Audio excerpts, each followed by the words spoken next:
Hey everyone, I'm Sam and this is Just Gaming for Fun, and today I'm counting down my top 10 favorite PS4 games. Let's get into it.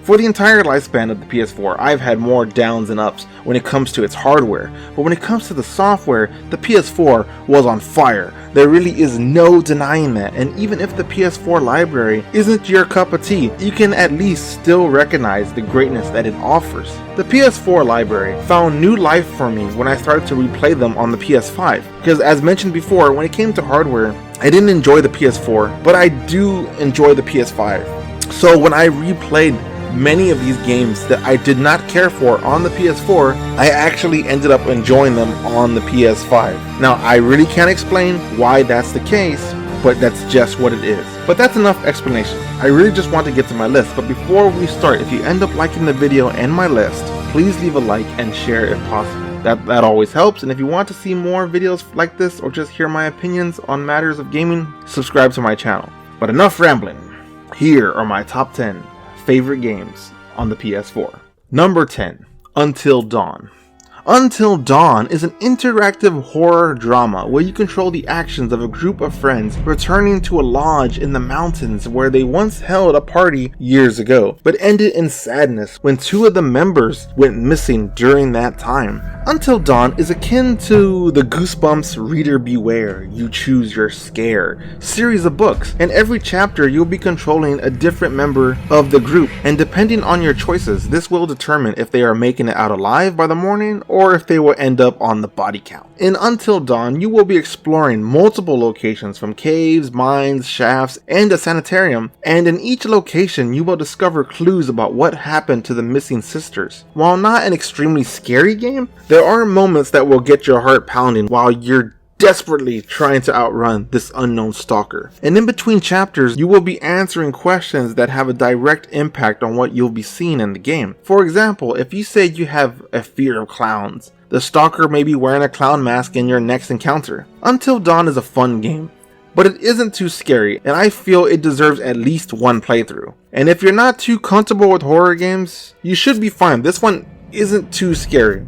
Number 9, The Order 1886. In The Order 1886, you'll be exploring an alternate London where you play as Sir Galahad, a member of the Round Table, an order that specializes in exterminating half-breeds such as werewolves. But through Sir Galahad's journey, you'll start to realize there is something more devious going on right under your nose, and the Order may not be what you thought it was. The Order 1886 was an early PS4 title, but the visuals still hold up. While this version of London may look bleak and depressing, it's also beautiful at the same time. While mostly a third-person shooter akin to Gears of War, there are moments that will truly feel tense and may even scare you, or at least have you on your toes, especially in one specific area. While fighting armed forces may be standard fare, the game kind of falls apart when it comes to its werewolf encounters. The AI is extremely limited, so much so that they just end up running back and forth until you kill them, which isn't all that fun. And then when you get to the boss fights, it's the exact same boss fight multiple times, and it just ends up being a QTE battle,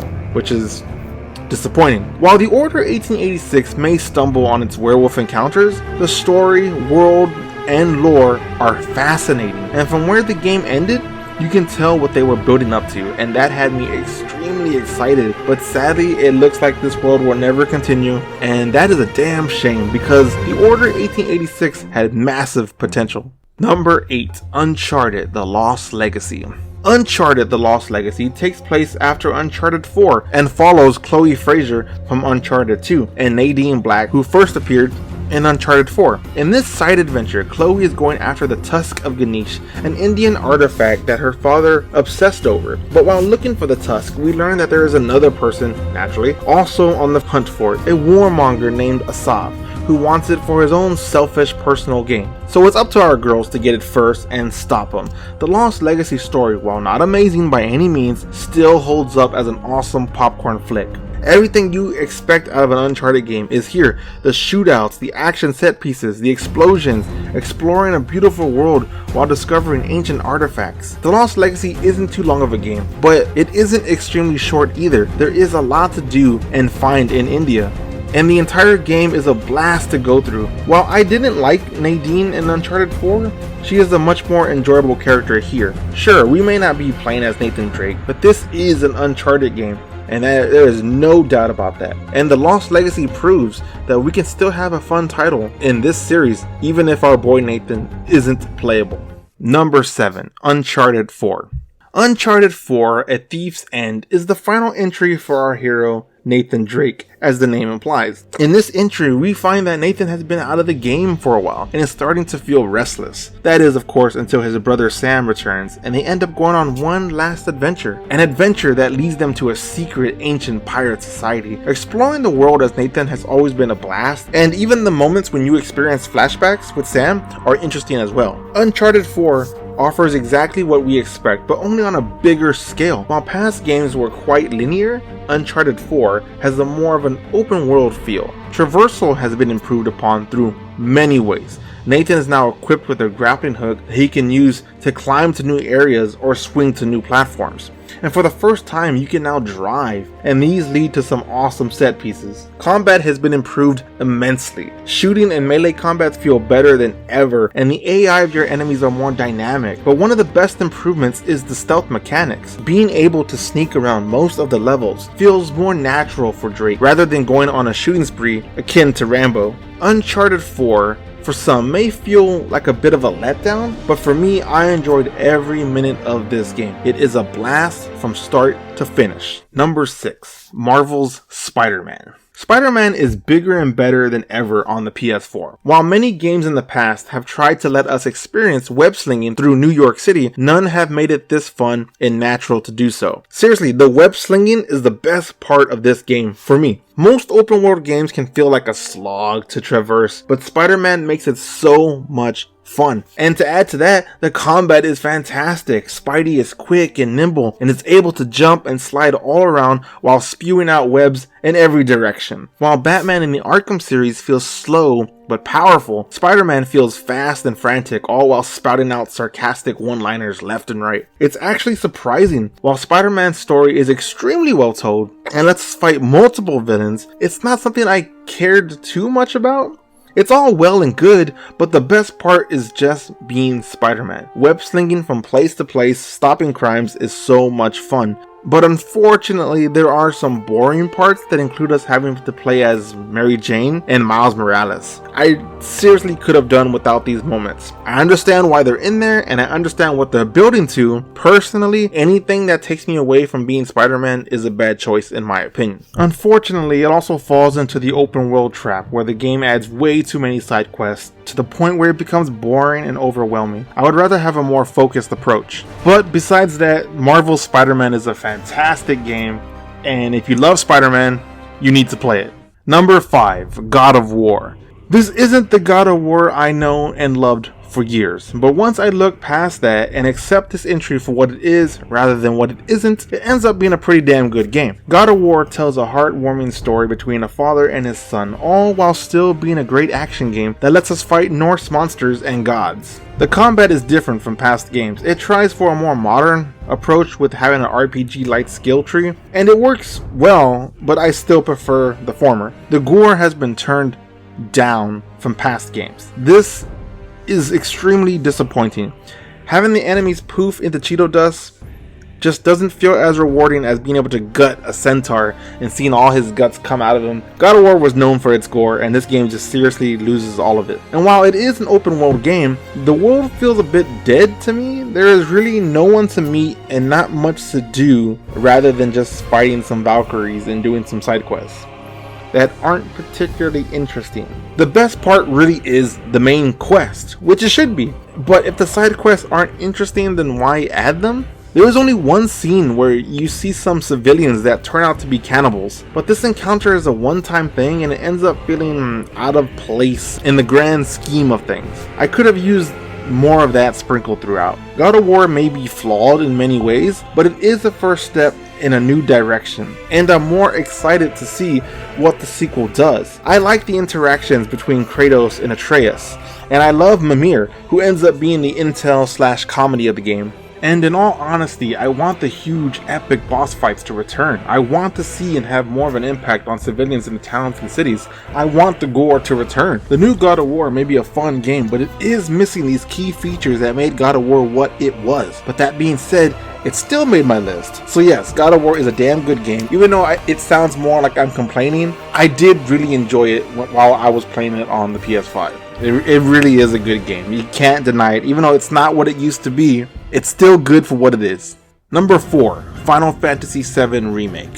Final Fantasy VII on the PS1 is my favorite game of all time, and I love that we have a remake of it. But unfortunately, this isn't really how I wanted it to go. The remake is a bit deceiving for players who aren't familiar with the original. The remake only covers the first 3.5 hours from the original game, and they do that by adding a lot of filler, side quests, and moments that aren't needed. This ends up making some parts of the campaign feel like a slog. The combat, while fun and functional, I'm partial to the former style. The game says it offers that with its classic mode, but that mode is just insulting. The combat feels more like Kingdom Hearts with all the hacking and slashing going on. And instead of leveling up in a traditional sense like the original game, your weapons level up, which I personally don't care for. I just want the new weapon I get to be stronger than the last. I don't want to have to figure out, oh, this weapon does this, weapon does that.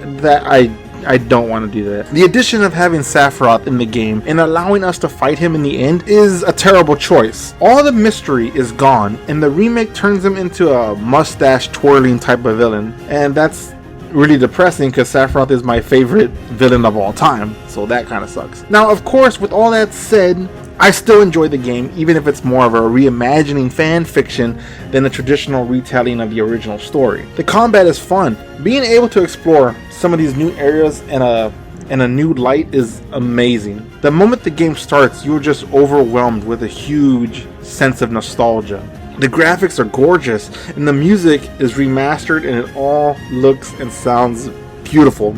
I personally didn't like the English voiceover, so I recommend you play with the Japanese voiceovers. It's so much better. In English, the voices don't fit, and Barrett sounds like Robert Downey Jr. from Tropic Thunder. It's awful, and I can't take it seriously. I know it sounds like I'm hating on this game, but that's because the original is my favorite game of all time, and I just want the remake to be as good as it can possibly be. But with the direction they have taken the story, and splitting up the games in multiple parts, I don't know how each part is going to feel like a single cohesive game by the end. My fear is that it's going to feel like a Frankenstein of a game. That being said, it still makes my number 4 on the list. I do still enjoy it as its own experience separate from the original. And that's my advice. Take the remake for what it is. Because what you do get here is a beautiful action-packed game with a legendary soundtrack. While the combat may not be what I wanted, I can't deny how well implemented it is.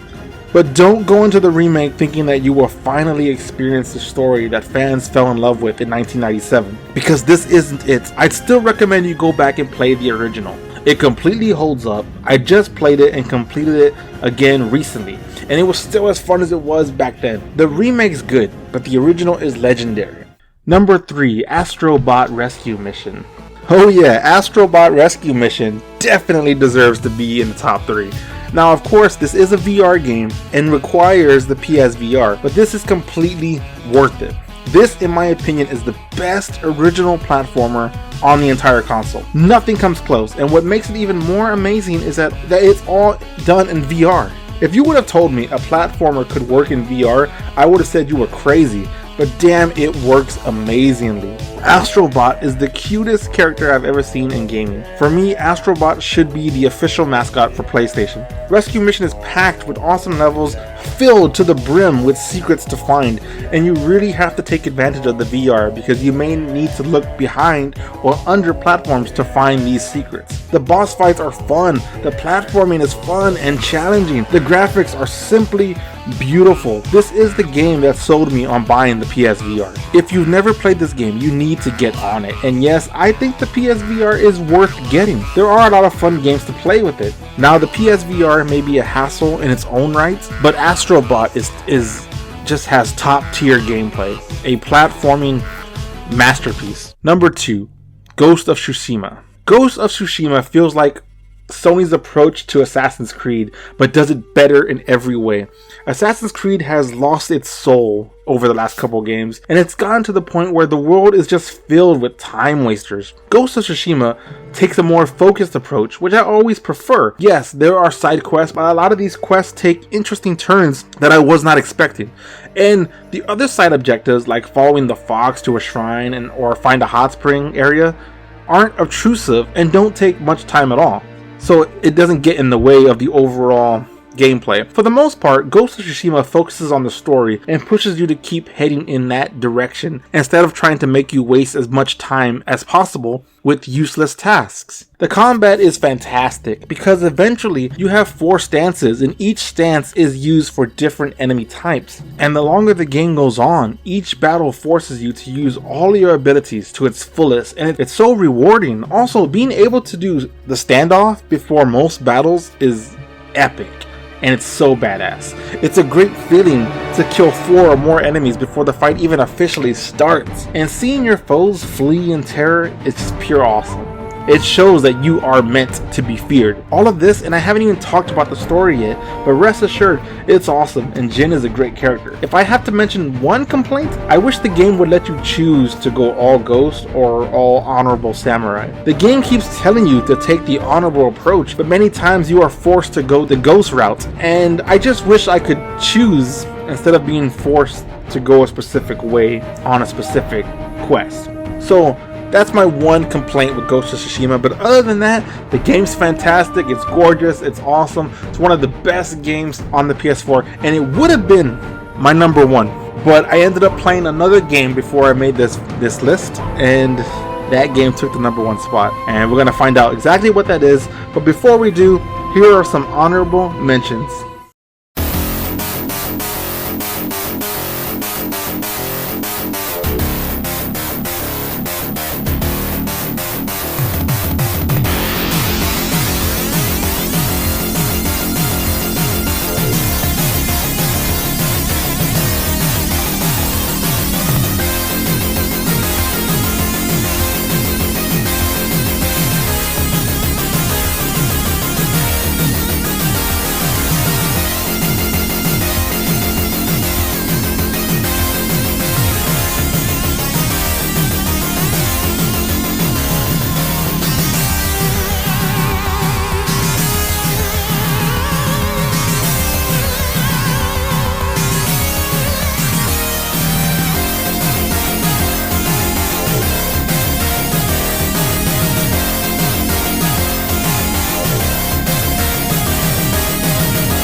Okay, now it is finally the time. We are gonna get to the number 1 game on my list. This is my favorite game I've played on the PS4, and that is number 1, The Last of Us Part 2.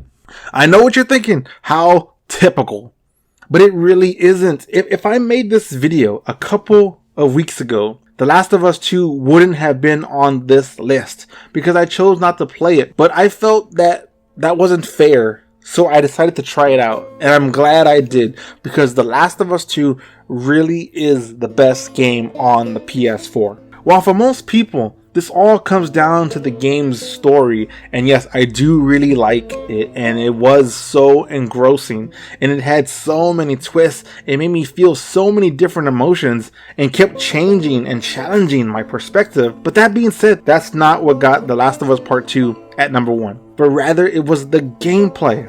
For me, gameplay has always been king, and gameplay is what matters the most when it comes to any game. If a game's not fun, I don't care about playing it. The Last of Us Part 2 gameplay is like nothing else I've ever played. When you control Ellie or Abby, you feel like you have complete control of all their actions at all time. Being able to dodge, run, go prone, jump, shoot, or meleeing everything feels amazingly perfect. And you can say that, well, a lot of games do that. And yes, I agree, but I have never felt a game feel as good as this. And when it comes to stealth, it's perfect. Whether I'm hiding from the WOF or the Seraphites or infected, each minute is filled with heart pumping tension. Just knowing at any moment my cover could be blown is terrifying. And thanks to the AI, this becomes even more intense, especially when they pull you out from underneath the car. They really do search every possible spot for you. It gets your heart pounding. Each enemy type feels distinct and terrifying in its own way. Each encounter is just amazing, and it never got boring or dull. And having to explore every area to find supplies never got tiring. I always wanted to make sure I was well equipped to take on any challenge. The infected is as scary as ever. Whether it be runners, clickers, stalkers, bloaters, shamblers, each one is equally terrifying to go up against. I spent a lot of time during my playthrough just deciding when to leave my cover to try to attack. The stalkers are easily the most scary of the group. That one section where you face the stalkers for the first time was truly nerve-wracking. I had to take a break before and after that scene. It was that intense. Overall, everything about this game is amazing. Story, graphics, characters, gameplay, accessibility. I mean everything. I did not expect The Last of Us Part 2 to be this good, but damn, it is. And I would have to agree with the gaming media. It deserves the masterpiece title. And that's high praise coming from me because I don't usually offer that in games, but I have truly never played anything like The Last of Us Part 2. I was blown away. Seriously, I was really blown away. So that's my top 10 PS4 games. And let me know in the comments what you thought of it, and let me know what games made your top 10. I know some big heavy hitters didn't quite make my list, like Persona 5 and Horizon Zero Dawn. You know, but hey, we all have different opinions. And that's great. You don't want every list to be the same, do you? And I apologize for sounding a bit harsh on Final Fantasy VII Remake and God of War. I have had a love-hate relationship with both of those games. But know this, I'm only harsh on those games because I want them to be awesome. Final Fantasy VII is my favorite game of all time, and God of War is one of my favorite franchises of all time. While it may have sounded like I criticized them more than praised these games, just know I do really like both these games, hence them being on my list.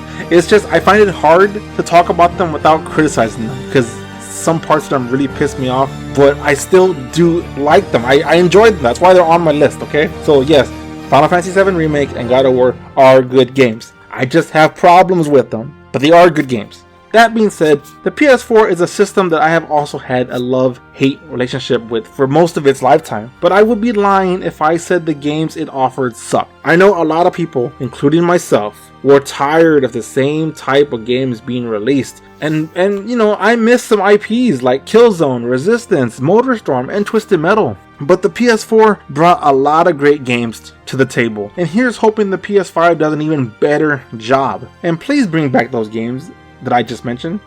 I want more of those. I need more of those 4 games. So that's all for today. I hope you enjoyed, and if you did, please leave a like and share the video around. That always helps, and I always appreciate it. If you want to see more, subscribe. And if you ever want to just talk to me about anything, you can talk to me through the comments, or you can follow me on Twitter, which I've been sharing my link on the video as you've seen. And please, in the comments, leave your list of your favorite PS4 games. I really want to see what's on your list, because I'm pretty sure there were games on your list that are not on mine, but that's fine because we all have different tastes, and that's perfectly a-okay. So until next time, stay safe out there and just keep on gaming, gamers.